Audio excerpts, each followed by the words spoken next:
வணக்கம் நண்பர்களே, வாங்க ஒருத்தருக்கு சந்தேகம். அந்த சந்தேகத்தை தான் இன்றைக்கி தீர்த்து வைக்க போகிறோம். யாருக்கு சந்தேகம்னு பார்த்தீங்கன்னா, நம்ம பிரபு தம்பிக்கு தாங்க. நமக்கு சப்போர்ட் பண்ணிக்கிட்டு வராங்க. அவங்களும் சேனல் தான் வச்சுருக்காங்க.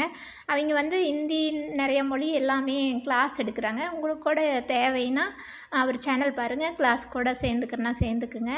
அவர் கேட்டார், தம்பி கேட்டாங்க, அக்கா போட்ட வீடியோவே போடலாமா, போட்ட வாய்ஸே போடலாமா அப்படின்னு கேட்டாங்க.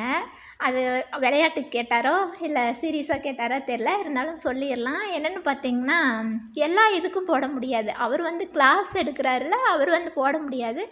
என்ன ஓடாமல் இருந்ததுன்னா வேணால் அதை டெலீட் பண்ணிவிட்டு மறுபடியும் போடலாம். இது விவசாயங்கிறதுனால நிறைய ஒரே வீடியோ வச்சு நிறையா முறைகள் சொல்லலாம். விவசாயம் இப்படி பண்ணுங்கள் அப்படி பண்ணுங்கன்னுலாம் சொல்லலாம். ஆனால் அந்த கொடுத்த வாய்ஸே ஒரே வீடியோவுக்கு தான் போடக்கூடாது. என்னென்னா மக்கள் பார்த்ததுவே திரும்ப திரும்ப பார்க்க மாட்டாங்கள்ல, அதுக்காக போடலாம். ஒன்றும் தப்பில்லை. நம்ம அடிக்கடி ஷேர் பண்ணுறதுனால தான் நம்மளோட இது மற்றவங்களுக்கும் பிடிச்சிருந்தாலும் ஷேர் பண்ணுவாங்க. நம்ம சேனலும் டெவலப் ஆகும். எனக்கு தெரிஞ்சது அதுதான். உங்களுக்கு வேறு ஏதாவது தோணுச்சுனாலும் கமெண்டில் சொல்லுங்கள். அதுதான் தம்பி காரணம். நான் இந்த மாதிரி தான் போட்டு இந்த அளவுக்கு வந்திருக்கேன். உங்களுக்கு ஏதாவது தெரிஞ்சாலும் சொல்லுங்கள். இந்த வீடியோ பிடிச்சிருந்தா லைக் பண்ணுங்கள், ஷேர் பண்ணுங்கள், மறக்காமல் சப்ஸ்கிரைப் பண்ணுங்கள்.